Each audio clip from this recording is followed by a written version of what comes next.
Hi, I'm Mark and welcome to Master Everyday English. Today's lesson is really for anybody who's planning a vacation. So maybe you're planning to visit the United States, or you're already in the United States and you're looking to rent some accommodation, maybe in another state or another city. This video is all about the types of conversations that you'll probably have with a host when you rent a house or an apartment through a website like Airbnb and VRBO. First, let's go to the website and have a quick look at, we'll take the example of Airbnb, and let me show you around the Airbnb website. So this is an example of a vacation rental website. This one is Airbnb. So let's have a look at the website. First, you have your destination, where you want to go on vacation. Then you have your check-in and your check-out dates, those when you want to arrive and when you want to leave. Then you have who, so it asks you how many people you want to go on this vacation. Then down here you have the types of vacation properties, like cabins, tiny homes, like very small homes, OMG, which is oh my god, which is, something very, very different. Tree houses, lakefront, there are lots and lots of different places you can stay. If we go over here, we have the filters. This is important. This is how you choose the type of home you want as well. So you can choose any type, so any different type of accommodation. You can choose a room, or you can choose the entire home, so the whole house if you're renting a house. Then you choose your price range, how much you want to pay nightly.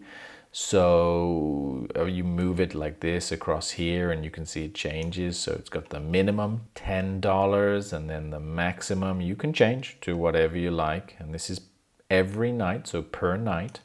Then you can choose your rooms and so how many bedrooms, how many beds, how many bathrooms, and so on. And then you have lots of other separate features that you can add on here as well. So for example, you can choose the property if you want a house, an apartment, a guest house, or a hotel. You can choose what you want in this accommodation, if you want a Wi-Fi, if you want a kitchen, if you need air conditioning. If you're coming to Florida, you definitely need air conditioning. Different ways that you can book your accommodation, maybe special things that you need from your accommodation, like a parking or a special guest entrance. And of course, how you want to communicate. Now, of course, for us, we are English language learners, so we are gonna try and do this in English. Okay, so we've seen the website now. We have an idea of the types of accommodation, how we book, the prices. So now let's think about, now we're on our way, we're going on vacation. We go to the house or the apartment, and we need to speak with the host for whatever reason. So let's think about some of the questions and phrases you can expect to hear. To book something, like in the expression, I booked a stay or I booked a vacation, it means to make a reservation. To show round or to show someone round, the host might say, I'll show you round. And that basically means they're going to make you familiar. They're going to show you the things in the house that you need to see. To settle in, of course, if it's somewhere new, you might feel a little bit uncomfortable. But when you settle in, it means that you feel more comfortable. You feel okay in that space. To shoot, in this case, you might hear the expression, to shoot me a text. To shoot means to send. It's just basically it's a sort of slang way, I guess, of saying to send. ASAP. Or they might say, I'll get back to you ASAP. And what they mean is they're going to respond to you as soon as possible. Thermostat. This is a useful thing to know. Of course, any house you go to in the United States, you're probably going to want either heating or air conditioning. And so it's always good to Make sure you know how to use the thermostat. The thermostat is the control for the heating or the air conditioning. Let's think a little bit about the kinds of questions and phrases you can expect to hear when you have to contact the host or the person renting you the accommodation. Where exactly is the house? If you book on Airbnb and VRBO, sometimes they don't give you the exact location until literally you're on your way to the property. So at this point, you may need to contact them directly and then they'll give you the address. They may also give you any sort of special information if it's a condominium and you need a code to get into the front gate, or if it's a house out in the countryside and you have to take some sort of unusual roads to get there. What time do you want to meet at the house? Well, with some places they want to meet you in person, with some places they don't.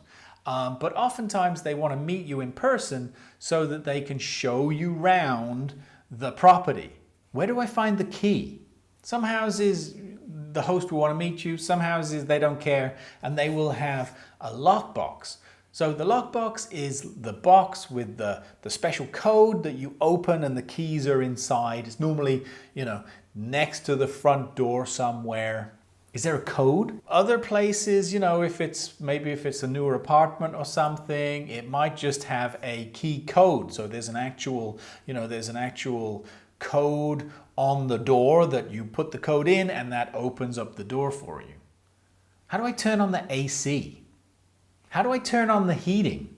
This is like always a problem for me when I'm renting somewhere, when I'm renting through Airbnb, because the thermostats can be incredibly complicated. It shouldn't be difficult, right? It should be either temperature up, temperature down. But sometimes they're a little bit complicated. So it's worth sort of making sure you understand how to use the thermostat. Where do I put the trash?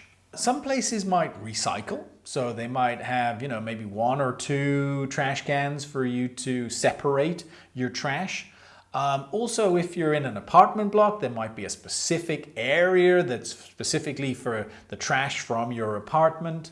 So it's worth speaking with the host about that. How do I connect to the internet? Of course, pretty much everywhere you go, there's going to be internet. And so you need the username and you need the password.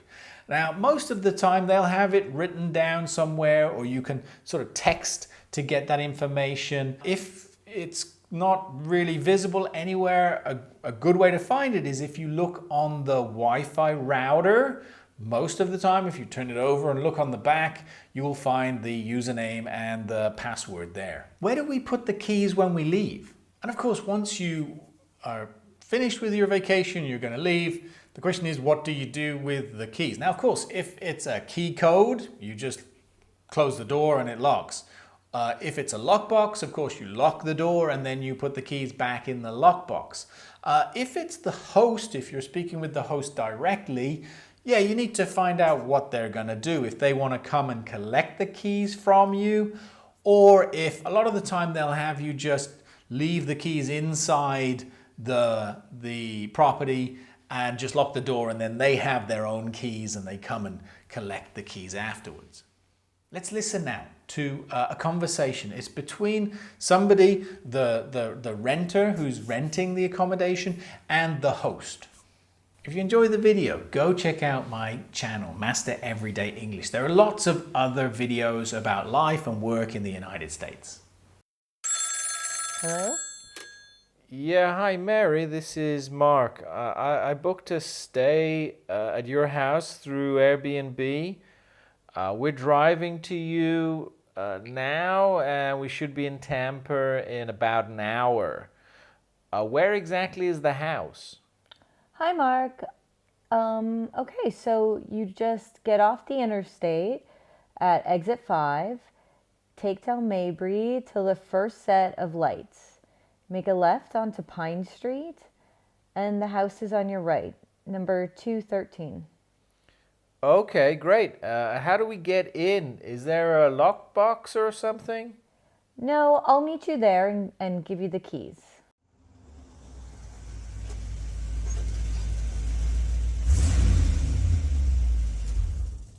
Hi, Mark. Nice to meet you. Welcome to Tampa.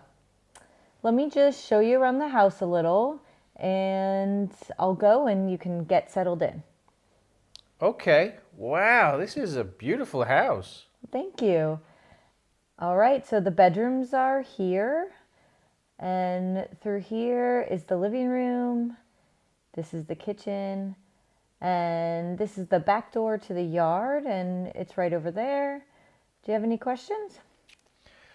Actually, it's really hot here in Tampa.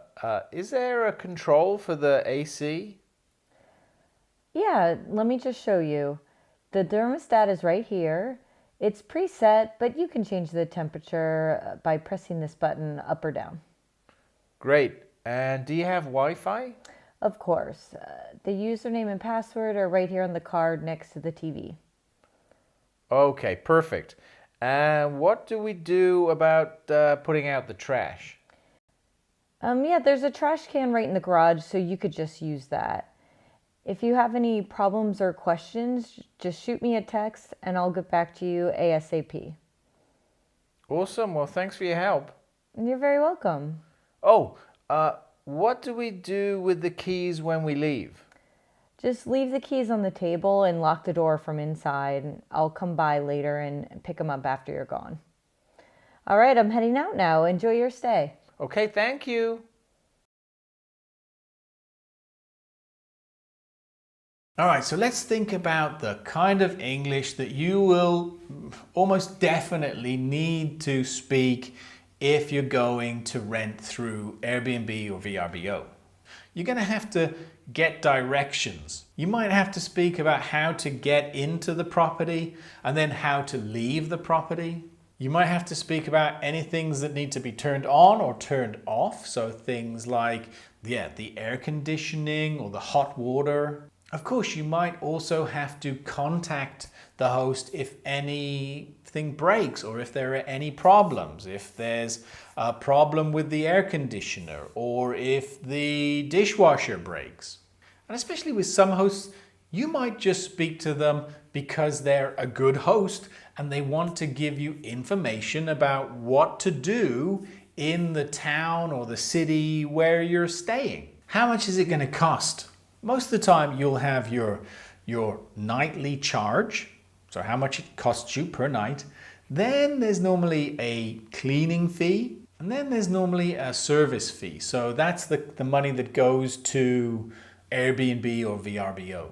I've used Airbnb more than VRBO, and I know that it's always good if you can rent for longer than a week, because after like 7 days you can get a lower price for the accommodation. And then of course, if you can stay for a month, you can get it even cheaper. Now, of course, maybe something comes up and you have to change your plans. So then the next question is like, how do you cancel if you've already booked through Airbnb or VRBO? Well, normally when you're booking online, once you get to the final step where you're like, yep, those dates, great, yep, that accommodation, perfect. It's going to tell you, there's going to be a little box that will tell you when is the last day that you can cancel. That's it for today. I hope this is useful for you if you're planning a vacation in the United States and you're going to go through one of those websites like Airbnb or VRBO.